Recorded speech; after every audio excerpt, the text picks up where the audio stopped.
Bismillahirrahmanirrahim. Assalamualaikum warahmatullahi wabarakatuh.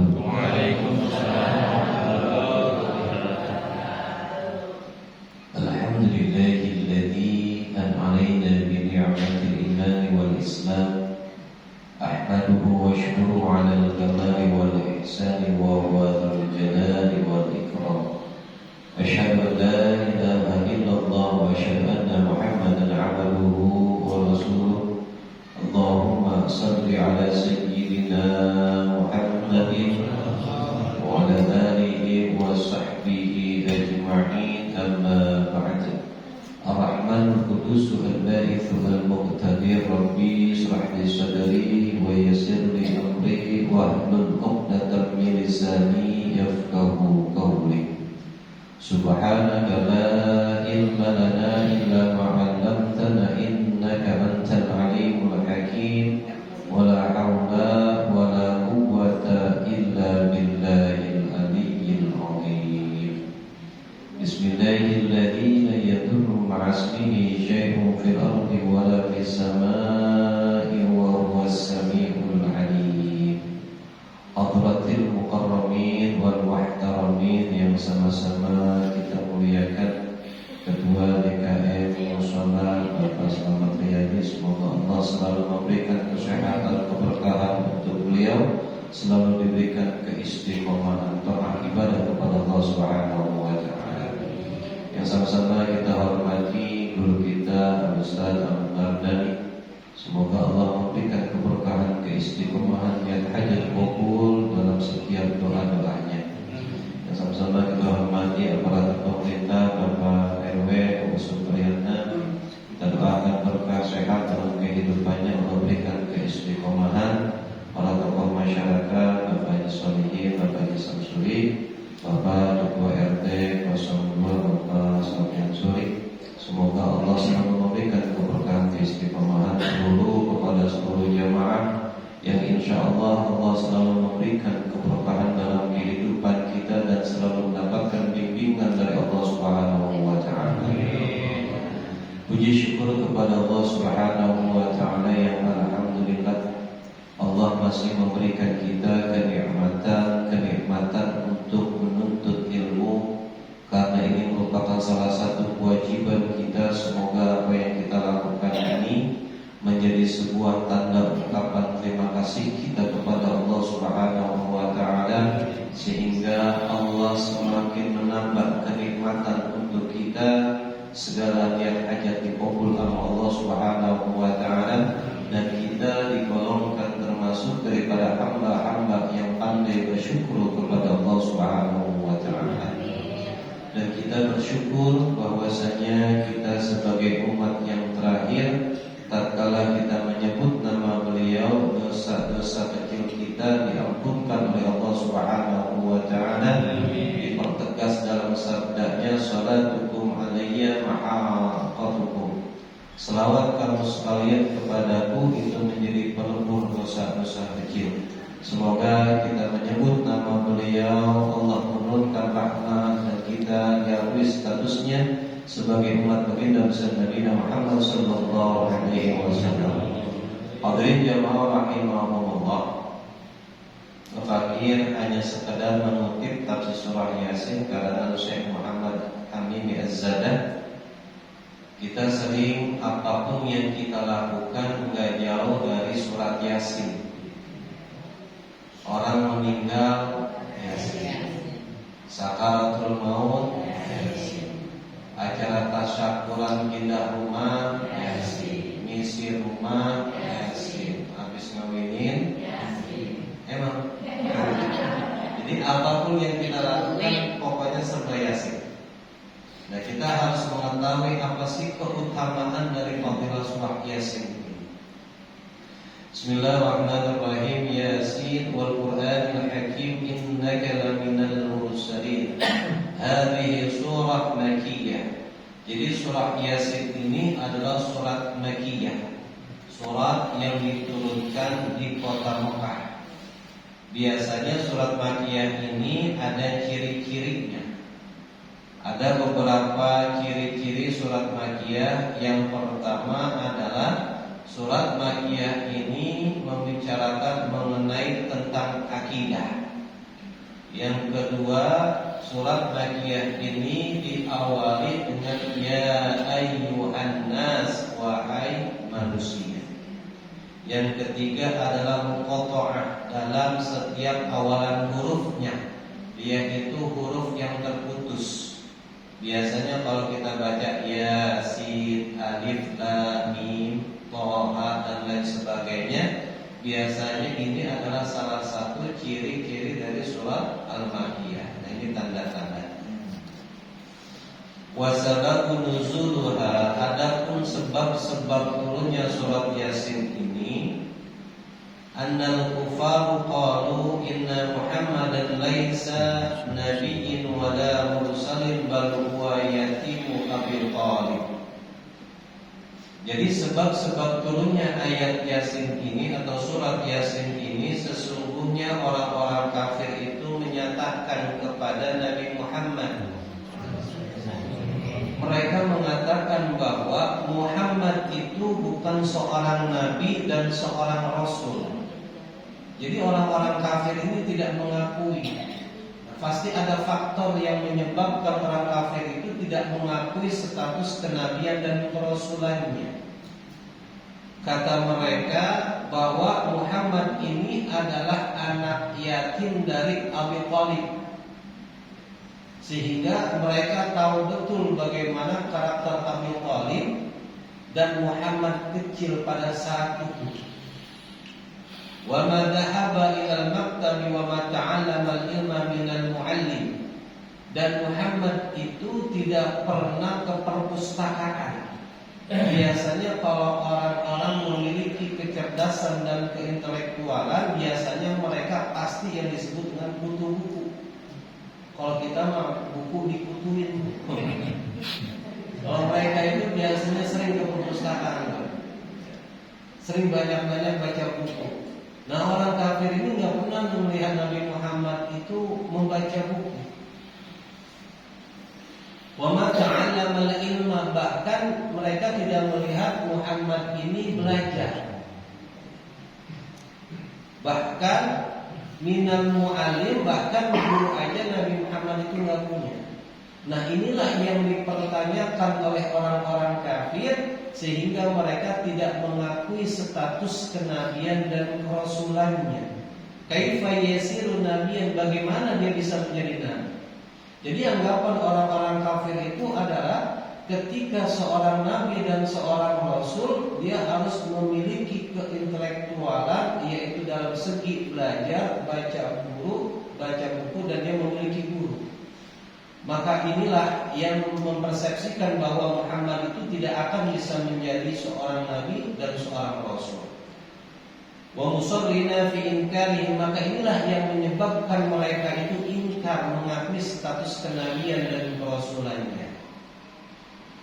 Faradallahu ta'ala qaulihil kufar, maka disinilah Allah menolak akan ungkapan orang-orang kafir. Jadi enaknya Nabi Muhammad adalah ketika status Nabi Muhammad kerasulannya tidak diakui, kemudian dibantah oleh orang-orang kafir yang belain kagak tanggung-tanggung, yang nyiptain manusia, yang belain Nabi Muhammad. Maka ini salah satu keberuntungan. Wa anzala hadhihi surah wa syahada bidzatihi. Maka ketika orang-orang kafir itu menyatakan bahwasanya betul-betul Nabi Muhammad bukan seorang nabi dan seorang rasul, maka disinilah Allah Subhanahu wa ta'ala berfirman, faqala ya Muhammad anna antara al-kufara risalatak fala taqtab. Wahai Muhammad, sesungguhnya orang-orang kufar itu tidak mengakui status kenabianmu, fala taqtab, maka kau jangan bersedih.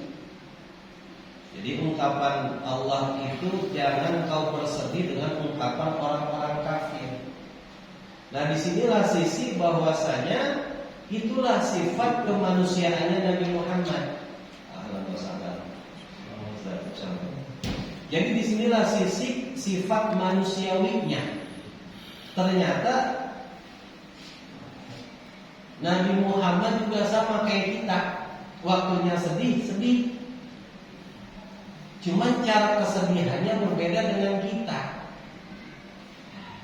Kalau kita sedih biasanya bisa larut-larut, berlarut-larut.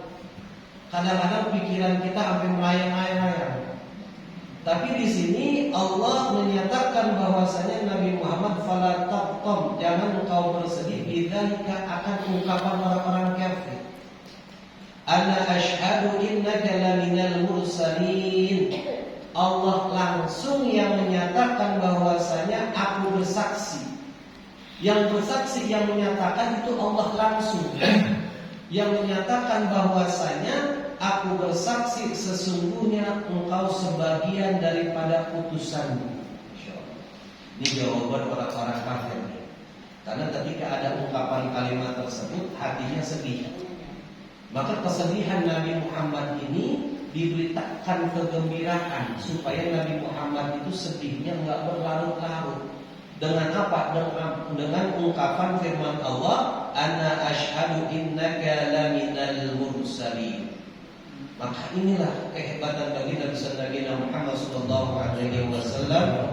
Falamma kanat hadhihi surah, maka tatkala ada surat ini dallatun wa syahidatun risalatihi, sebagai petunjuk dan sebagai bukti bahwa Nabi Muhammad adalah utusan Allah Subhanahu wa ta'ala.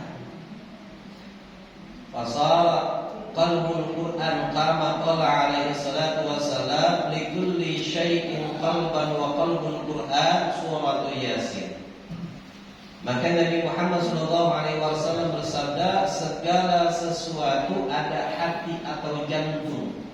Wa qalbul Quran Yasin, adapun jantung Al-Quran adalah surat Yasin. Jadi kenapa surat Yasin ini disebut atau dikatakan diberikan gelar jantungnya Al-Quran?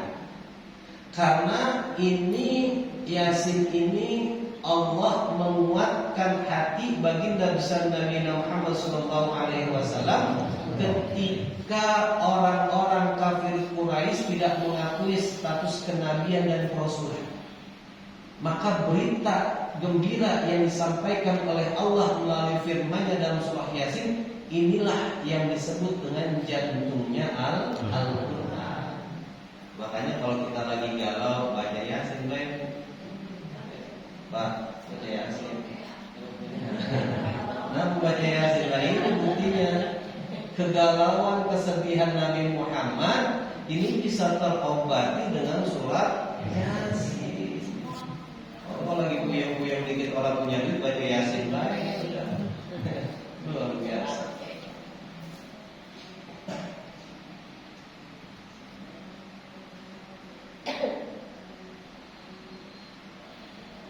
Bahkan dalam hadis lain Rasulullah sallallahu alaihi wasallam bersabda, qara'a suratu Yasin wa Taha qabla an yakhluqa samawati wal ardi alfi amma. Orang yang membaca qara'a surah Yasin, surah Yasin ini adalah surah dan surah Taha Allah menciptakan firman-Nya ini sebelum Allah menciptakannya langit dan bumi di alfi amma, yaitu sebelum 1000 tahun silam. Berarti sebelum adanya langit dan bumi, surat Yasin dan surat Thaha ini sudah ada. Sebelum Allah menciptakan langit dan bumi 1000 tahun silam, sebelum Allah menciptakan langit dan bumi. Bahkan bukan hanya itu, ayyuma muslimin wal muslimatu quri'a indahuma surat Yasin, yaitu barang siapa seseorang muslim laki dan muslim perempuan quri'a indahuma, apabila dibacakan keduanya surat Yasin akan surah Yasin, wa huma fi syakaratil maut, dan dia dalam keadaan syakaratul maut, nazala alaihima bi'adadi kulli harfin asyarata amlak. Maka ketika seseorang dalam keadaan syakaratul maut dibacakan surah Yasin, Allah menurunkan malaikat dengan jumlah bilangan huruf dalam surat Yasin. Sedangkan dalam satu surat Yasin ketika Allah menurunkan malaikat itu asyaratu amlak sebanyak 10 malaikat. Jadi satu huruf yang kita baca dalam surah Yasin ini Allah mengirimkan atau mengutus 10 malaikat. Masya Allah. Jadi satu huruf bukannya sesuai dengan jumlah huruf. Kalau saja surat Yasin ada 3000 huruf, berarti kalau kita membacakan surah Yasin ketika seseorang sakaratul maut itu tinggal kita kali 10 malaikat dikali 3000 huruf. Kira-kira rumah kita muat apa orang? Bagusnya Allah menciptakan malaikat itu dari cahaya yang kagak kelihatan oleh panca indera dan tidak berbentuk. Kalau berbentuk, Masya Allah, kita nggak bakal bisa mengajiin orang meninggal, orang keduman tempat kita. Kenapa? Karena semuanya malaikat isinya.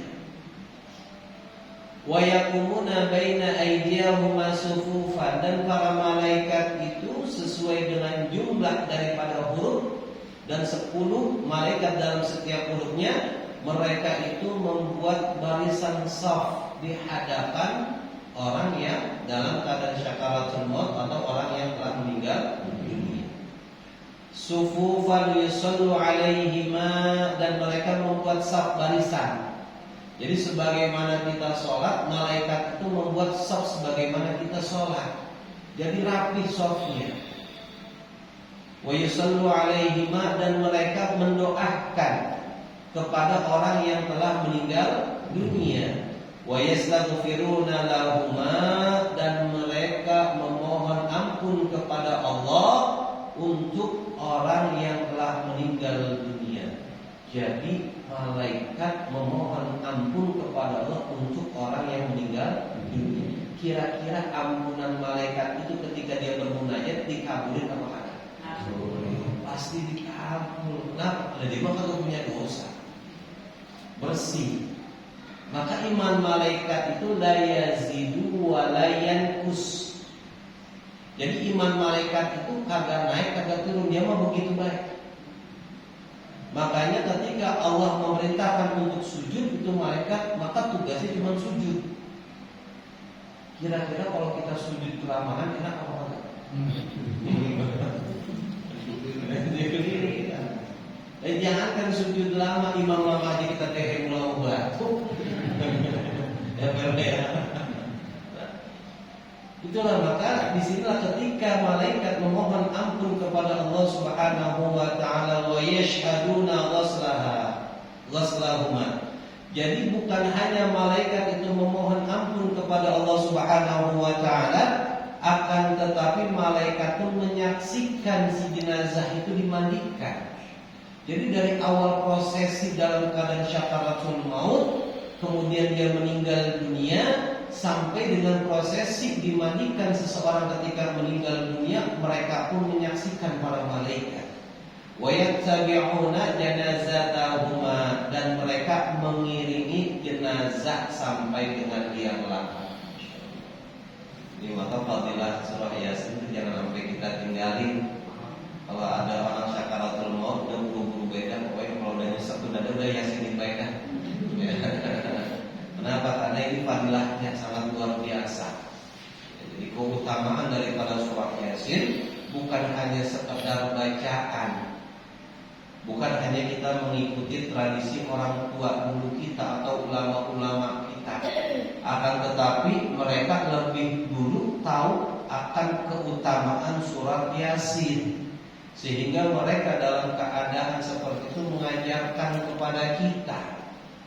Kalau kita makan baru ikut-ikutan, guru kita baca Yasin, kita baca Yasin. Kenapa? Orang tua dulu kita begitu, kita ngikutin. Padahal mereka itu lebih tahu bahwasanya keutamaan daripada surah Yasin seperti ini. Bahkan kalau kita dalam kitab Abughiyatul Murtasyidin, sabda Rasulullah sallallahu alaihi wasallam, "Idza ma min 'abdin yaqulu thalatha marat inda qabril mayyit Allahumma bihaqqi sayyidina Muhammad wa ala ali sayyidina Muhammad wa la tu'adzib hadzal mayyit illa rufi'a anhul 'adzab min qaumis sur." Jadi kata Rasulullah, barang siapa orang yang membaca kalimat Allahumma bihaqqi sayyidina Muhammad wa ala ali sayyidina Muhammad wa la tu'adzib hadzal mayyit sebanyak 3 kali ketika kita ziarah kubur, maka Allah akan menangguhkan siksa kuburnya sampai dengan hari kiamat. Jadi kalau kita ziarah itu baca di doanya. Ya, ini dalam kitab Munyatul Muntasyidin. Ya, ini sabda Rasulullah. Ya, ini sudah masyhur di kalangan para alim ulama. Jadi kalau kita ziarah ya momen tuh. Ya, orang tua kita, saudara kita baca doanya. Doanya pendek.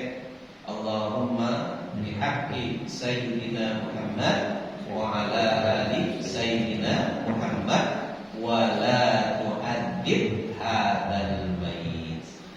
Wa la tu'adzib hadzal mayyit, janganlah engkau menyiksa mayit ini. Bahkan kalau kita mau nyiram pemakaman juga kita ada doanya juga, bukan cuma sekedar kita nyiram-nyiram doang. Ya, biasanya kita nyiram yang bahasa kuburan. Allahumma ja'al hadzal ma'al bardan wa salaman wa syfi rahmatan wa maghfiratan. Ya Allah, jadikanlah air ini air yang sejuk dan air keselamatan. Washki dan kusirami atau siramilah dengan rahmat dan ampunan. Baru tuh kita guyur ya, dari kepala sampai ke bawah atau dari kaki sampai ke atas sambil membaca doa itu doa. Jadi banyak fadilah. Kalau semakin kita banyak menuntut ilmu, keberuntungan buat anak keturunan kita nanti. Kenapa? Karena ini celengan kita. Siapa lagi yang nanti akan mendoakan kita kalau bukan anak-anak kita? Maka sampaikan kepada anak-anak kita. Ataupun ketika kita lagi ngumpul arisan keluarga ini disampaikan. Kenapa? Karena ini adalah kemanfaatan bukan hanya kepada kita, tetapi kepada orang yang telah meninggal dunia. Maka bahkan bukan hanya itu, dalam kitab Tanqihul Qaul, idza marartum bi ziratul kubur faqala la ilaha illallah wahdahu la syarikalah lahul mulku wa lahul hamdu yuhyi wa yumiit wa huwa hayyun la yamut yadikal khair.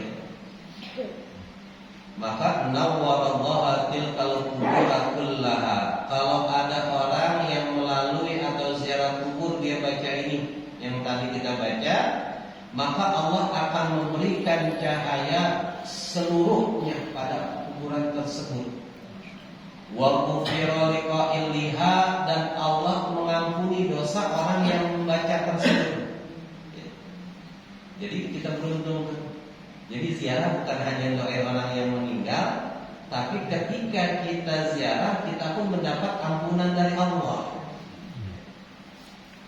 Wa kataballahu alfu alfi hasanatin, dan Allah mencatat berjuta-juta kebaikan untuk siapa orang yang membaca. Wa khattu anhu alfu alfi darajatin, dan Allah mengampunkan berjuta dosa-dosa.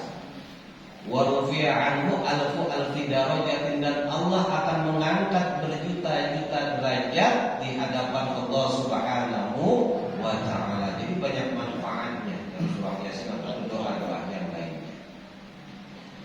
Baik, kita lanjutkan.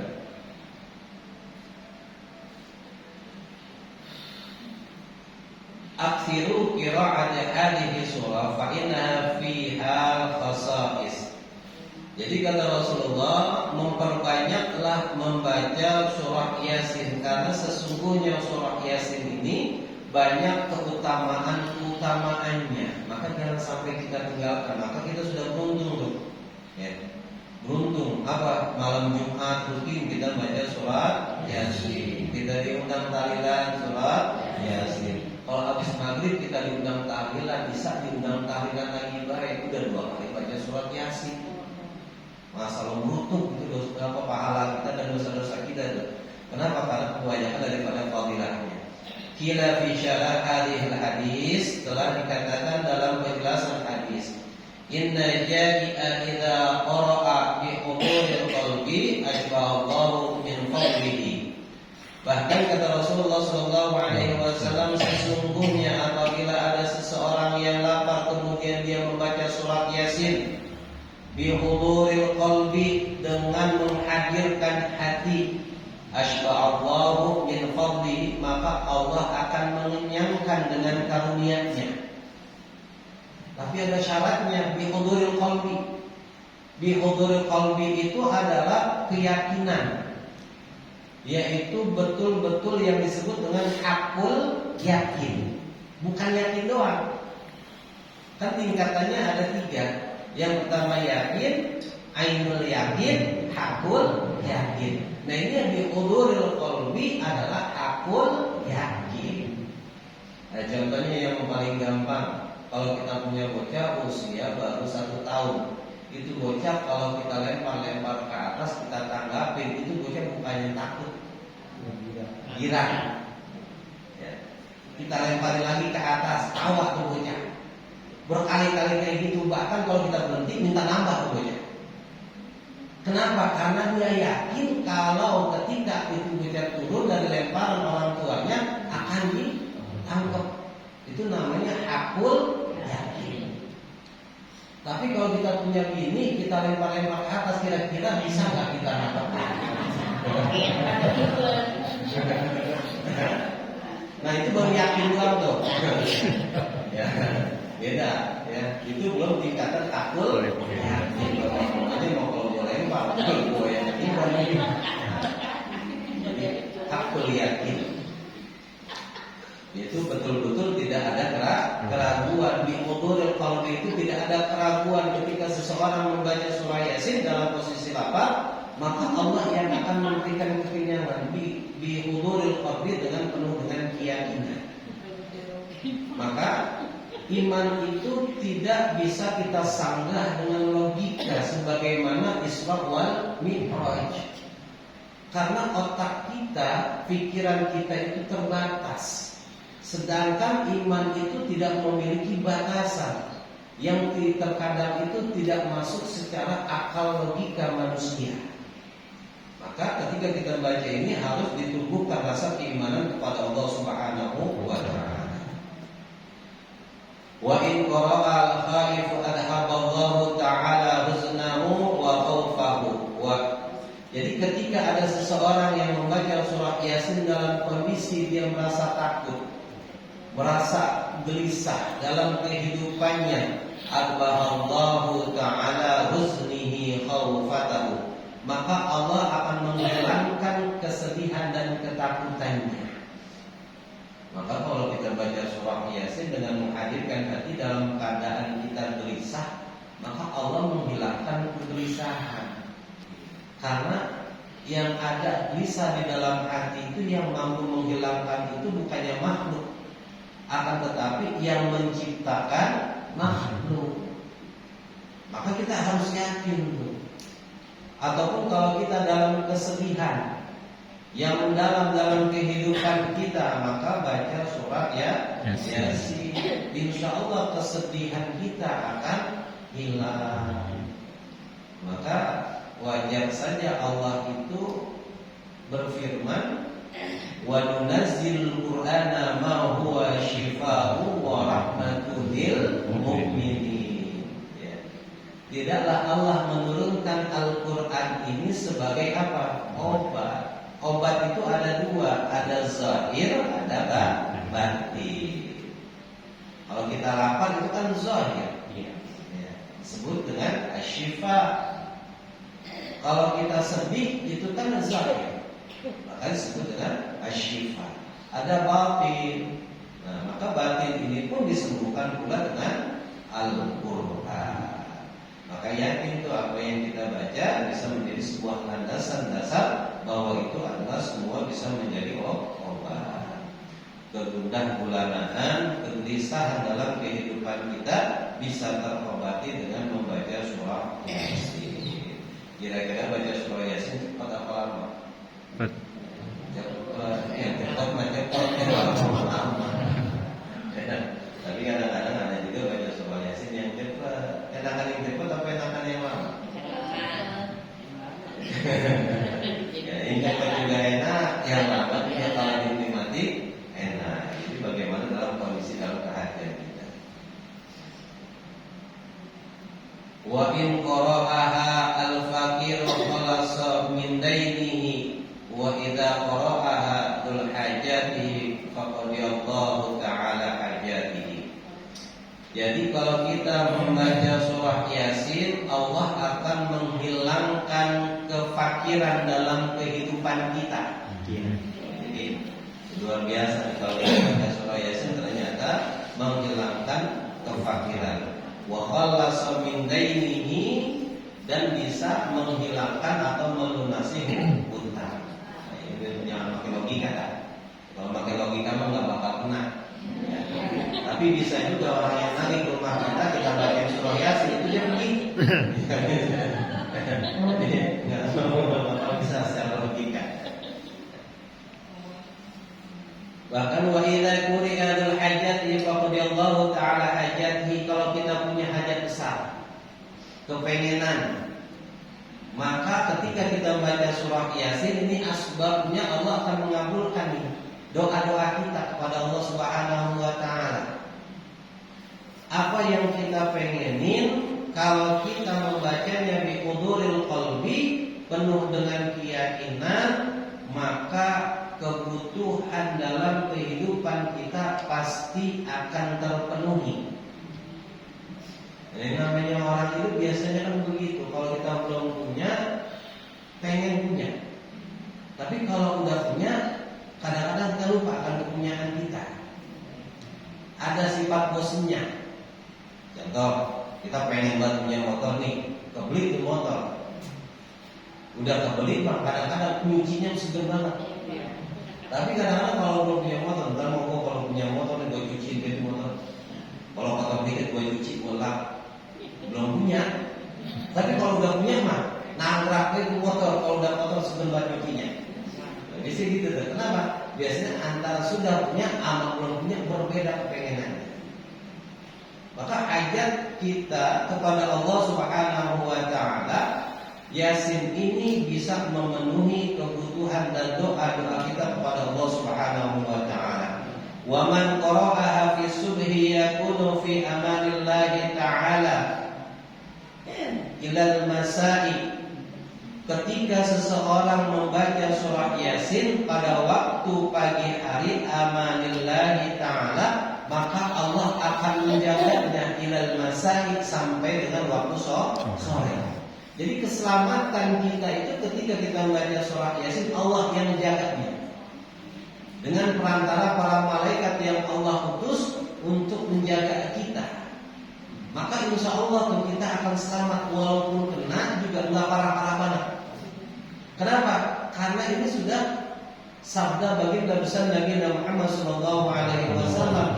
Karena sabda Nabi itu nggak mungkin meleset, nggak mungkin berbohong, udah pasti benar. Wa ma yantiqu 'anil hawa in huwa illa wahyun yuha.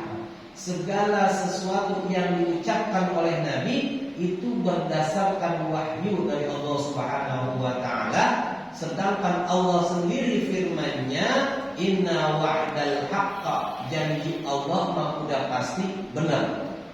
Enggak ada yang meleset. Jadi kalau kita baca pagi hari, insyaallah tuh dari pagi sampai sore kita Allah berikan penjagaan. Dari sore pada maghrib sampai dengan subuh pun sama, Allah yang akan memberikan kita penjagaan. Wa fi ayyi baldatin idza tuliyat aw qusirat rafa Allah ta'ala. Dan apabila ada dalam sebuah kampung ataupun negeri ketika berbagai macam bala musibah, maka Allah akan angkat musibah tersebut. Wal qahqa wal ghala wat ta'un wal waba wal marad. Jadi berbagai macam musibah termasuk krisis yang terjadi di kampung ataupun di negara kita. Kalau kita dawamkan secara berjamaah, insya Allah kita akan terhindar. Walaupun memang sudah berdampak pada negara kita, kita tidak merasakan begitu parah-parah banget. Kenapa? Karena semua yang menanggung rezeki itu adalah Allah. Maka dalam firman Allah Subhanahu wa taala, wa'mur ahlaka bis-sholati fastabir 'alaiha. La nas'aluka rizqa nahnu narzuquka wal 'aqibatu littaqwa. Allah memerintahkan kepada kita itu untuk memerintahkan keluarga kita untuk sholat. Jadi punya anak kita suruh sholat, bini kita suruh sholat, suami suruh sholat. Kenapa? Karena disitulah nanti Allah akan memberikan segala sesuatunya kepada kita. La nas'aluka rizqa. Allah enggak memerintahkan kepada kita ngurusin masalah rezeki. Jadi kalau kita begawe mah dari pagi sampai sore kita begawe baik itu mah ikhtiarnya kita. Urusan per bulan mah emang itu udah jatah kita. Tapi kalau kita main hitung-hitungan antara pendapatan kita per bulan dengan pengeluaran kita per bulan, kira-kira ngepas apa lebih? Apa kurang? Kurang. Tapi kalau takar-takarannya ini apa hidup kita cukup baik. Kondangan, arisan. Kalau diikutin dia masalah selek kita. Apalagi yang namanya udah punya nama gede kan. Ya. Pak RW, kemudian Bapak Slamet, kemudian Bapak Sofian Suri, dengan Ustaz, itu luar biasa. Kan dia kagak ngikut ada undangan, dia kagak datang kondangan, apalagi kondangan cuma bocah, kan malu, ini mah makan cepet. Arisan, lah, masya Allah luar biasa. Tapi Allah mencukupi itu semua. Ya. Kalau Sabtu, Minggu, malam Senin ada 10 kondangan, baik. Cepet-cepet udah 1 juta, itu baru kondangan doang. Ya, itu baru kondangan doang. Tapi Allah cukupin kebutuhan kita, maka kita mah nggak usah ngurusin masalah rezeki, kita mah bergerak aja udah. Nahnu narzuquka, kami yang akan memberikan rezeki. Maka kenapa Nabi Allah Ibrahim ketika ditanya oleh sahabatnya bi ayyi syai'in ittakhadha khalilullah, dengan sebab apa wahai Nabi Ibrahim kau disebut sebagai kekasihnya Allah? Salah satu jawaban beliau adalah ihtamamtu bima taqafallahu li. Aku tidak pernah menjadi beban apa yang telah Allah perintahkan kepadaku. Makanya Nabi Allah Ibrahim waktunya berdakwah, waktunya ikhtiar. Jangan dikira Nabi Allah Ibrahim miskin, Nabi Allah Ibrahim kaya. Beliau itu mengorbankan 1.400 binatang ternak. Kira-kira di sini udah ada belum? 1.400 binatang ternak yang dikorbankan. Itu dibagi-bagi semuanya. Bahkan ketika Nabi Allah Ibrahim datang perintah Nabi Allah Ismail untuk disembelih, Nabi Allah Ibrahim itu nggak sedih, nggak jadi beban. Maka itulah yang disebut dengan sebagai Khalilullah. Kita bisa nggak? Bisa, sebagai kekasihnya Allah. Waktunya kita ibadah kepada Allah. Ketika musibah datang menimpa kita kembalikan kepada Allah. Alladzina idza asabatuhum musibah qalu inna lillahi wa inna ilaihi raji'un. Ini firman ini bukan dikhususkan buat orang meninggal, bukan. Karena kan memang masyhurnya Al-Quran yang kita baca tadi itu buat orang meninggal, enggak. Ini semua untuk umat Islam, orang-orang yang beriman kepada Allah. Ketika ditimpa cobaan dari Allah, maka kita kembalikan segala sesuatunya kepada Allah Subhanahu wa Ta'ala. Maka kita nggak perlu khawatir tuh, rezeki udah ditanggung sama Allah. Tugas kita mah ikhtiar. Apa yang bisa kita kerjakan, kerjakan. Apa yang kita bisa berbagi, berbagi. Maka insya Allah, maka apa yang kita lakukan akan mendapatkan ridhonya Allah Subhanahu wa Ta'ala.